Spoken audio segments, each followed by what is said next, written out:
Materials Engineering Lounge. This is used for students. You see we have a bunch of computers here for students to use. Nice couch for students to relax on, whiteboard for students to use.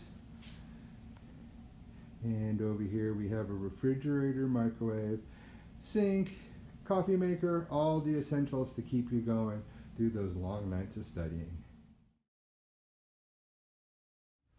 All right, here we have the Mate 215 lab. This is the intro lab that most all engineering majors have to take. There are 8 labs stations here. Here's your first one. You'll be dealing with liquid nitrogen, dipping pennies in there. Here is the second lab, where you're dealing with semiconductors and metals, heating them up and seeing how the conductivity change.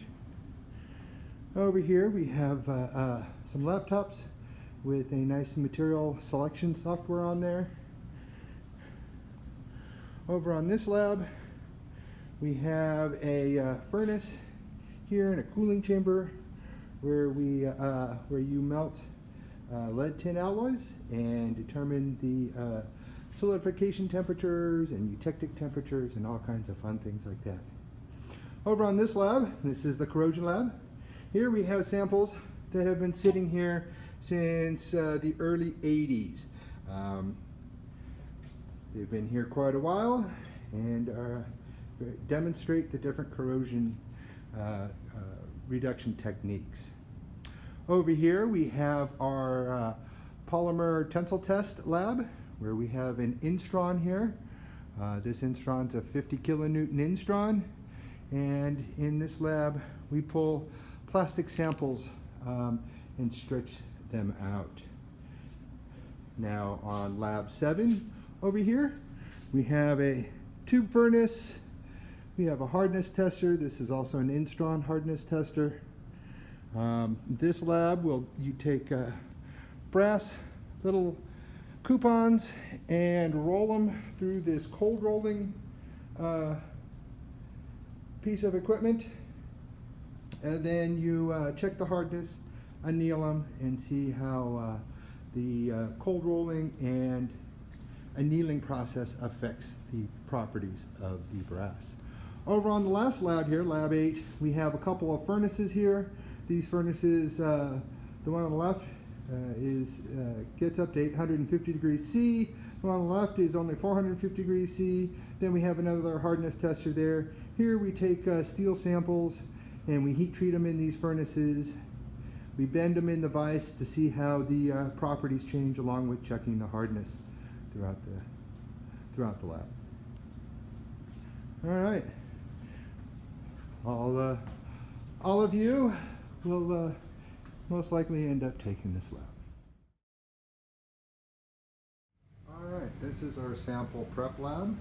This is a lab that we use to prep samples for characterization, either in the SEM, and if we're doing them in the SEM, we have a gold sputter coater here. This puts a thin layer, a couple atoms thick of gold on your part so that it can be imaged in the scanning electron microscope. Over here we have a potentiostat, which is used for corrosion, and we have an experiment that is spread out on the desktop there. Over here we have a fume hood used for a lot of different experiments. A lot of times corrosion experiments need to be done in a fume hood to keep those nasty vapors out of harm's way. And then over here we have a plasma treater. This emits a stream of plasma that we can then rub over the surface of a polymer to change the surface properties of the surface energies of that polymer. And then we have a whole lot of shelves over here for storage. This is typically for senior project storage. So students have places to store their senior projects. This room also has a sink. Sample prep. All right. Alright, here is our corrosion lab. This lab is actually being modified right now. We have just moved in this salt fog tester. So this is a corrosion tester. It emits a salt fog, and your samples sit in there and get corroded very, very quickly. We also have what's called a goniometer over here.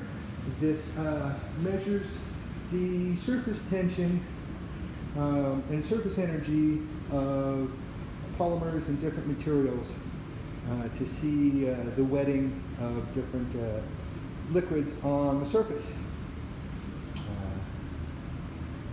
Chemical storage cabinets.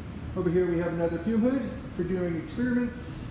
And this room is also equipped with a sink and cabinets.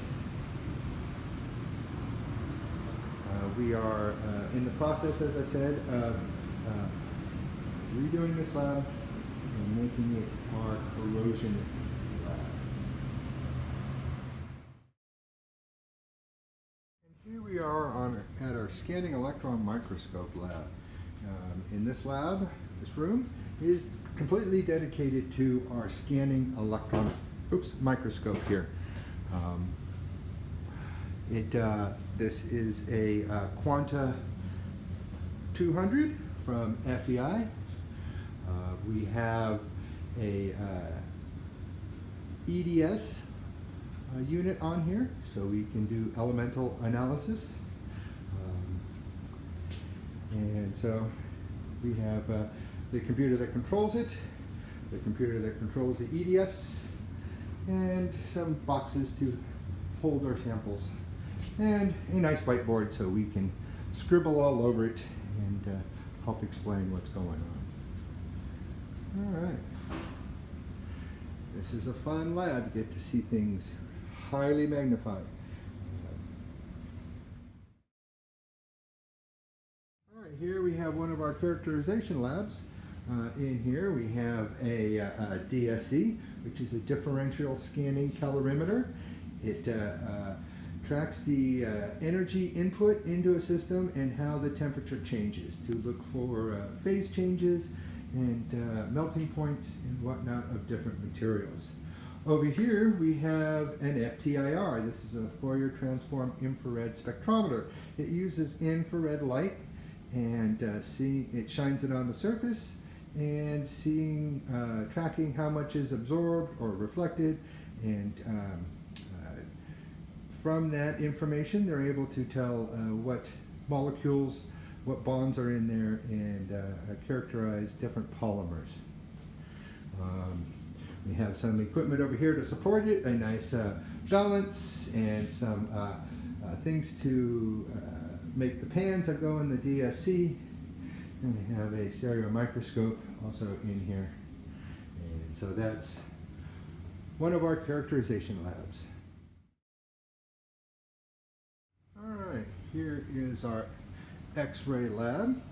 First off, we have a Bruker or a Siemens diffractometer D5000 and the computer that controls it. This is an X-ray diffraction machine. It shoots X-rays at your samples and looking at the diffraction of the X-rays coming off and at what angles they happen, and helps us determine crystalline structures. Over here we have an XRF, X-ray fluorescence.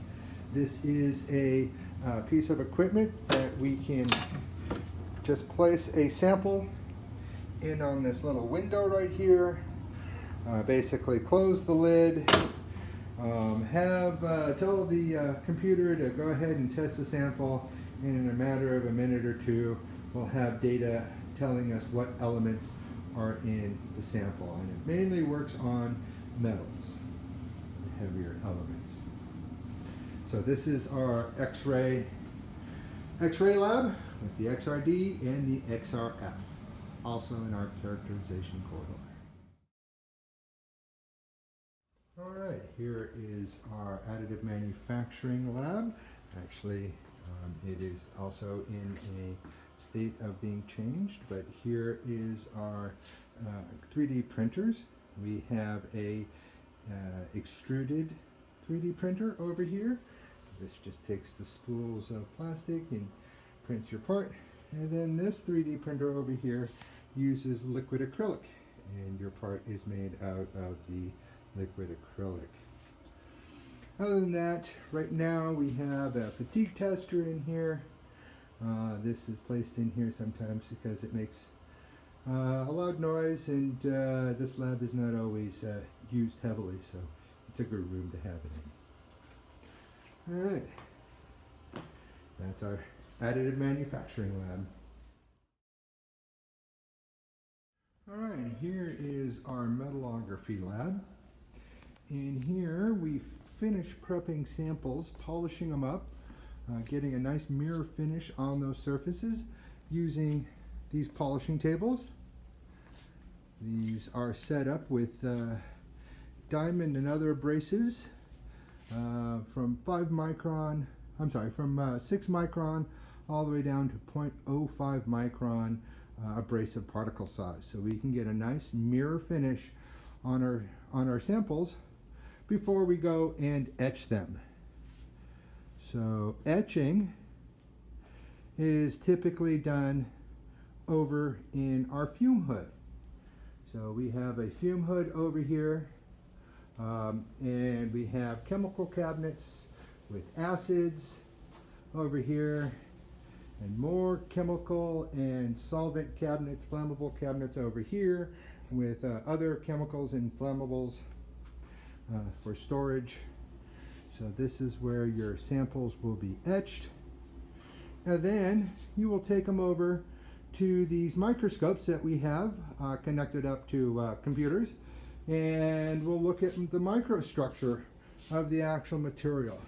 So here is an image of a steel sample that has been slow cooled, and you're looking basically at a pearlite microstructure there in this steel sample. And so we can take pictures of those, do analysis on that, determine how much phases are there, and we have a few of these microscopes and cameras for you to use. We also have a micro hardness tester, and this is a lot like the other hardness testers, except indent is on a microscopic scale, and you have to use a microscope to be able to see them and read the hardness. So we also have a library of a bunch of reference books in here for students to use. We have glassware and such up in the cabinets, more storage for students to use up in the cabinets. Lastly, for safety, we have a safety shower and eye wash here right next to the fume hood, so we can keep everyone safe. All right, so that is our metallography lab, where we do our final prep of our samples, etching so we can see the microstructure. All right, this is our rough prep lab.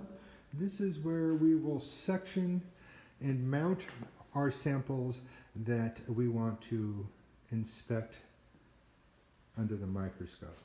So here we have a sectioning saw, a water-cooled sectioning saw, different saw blades to depending on the type of material you're cutting. So you'll section it here. You might use this wet belt sander over here, which we actually have a brand new one in a crate that needs to be installed. Once you get your sample all sectioned out, at least the area of interest, you will then come over here and use one of these mounting pieces of equipment that will mount your sample in Bakelite in a thermoset. You will then take that sample over to one of these sanding stations and start out with the coarsest grit sandpaper, and you'll work your way down to the finest grit sandpaper, getting a nice flat, smooth surface on your mounted sample. We also have a couple precision saws over here These are also used for sectioning your sample. These will cut much more precisely, much smaller saw kerf, sometimes even harder materials, but does it much slower and much more precisely. So this is our rough prep lab. Like I said, we have sectioning saws, and then the mounting presses and the sandpapers over there to manually sand your samples flat and smooth. All right, here we have another characterization lab. In this lab we have two main pieces of characterization equipment. We have a DMA over here. DMA is a piece of equipment that allows you to elevate or lower the temperature on a sample as you mechanically test it, either cyclic loading or tensile testing on very, very small, thin samples, usually polymers. Again, to characterize some of the mechanical properties that material may have. And then over here, we have a TGA, thermogravimetric analysis. What this does is this heats and cools your sample as it tracks the mass of your sample very, very accurately, out to about 1,000th of a milligram. And so it can see changes in mass when something is, say, decomposing. It will get lighter as those elements decompose and come off as a vapor. Or if there's a chemical reaction, it might gain mass by combining with oxygen or something in the atmosphere and gaining mass. And so that change in mass compared to the temperature where it happens at helps us characterize the materials of interest. And so this is, like I said, another characterization lab. We also have a oven back there, a vacuum oven, where we can heat samples up and in a vacuum. But other than that, the rest of the stuff in here needs to be cleaned out.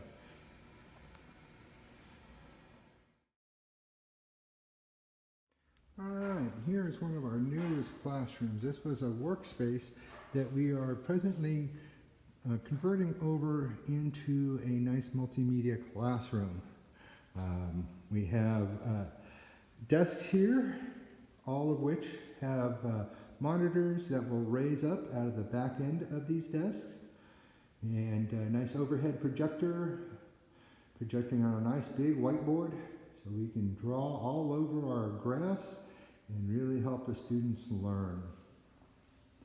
So this is now just one of our classrooms. It's in the process of being converted.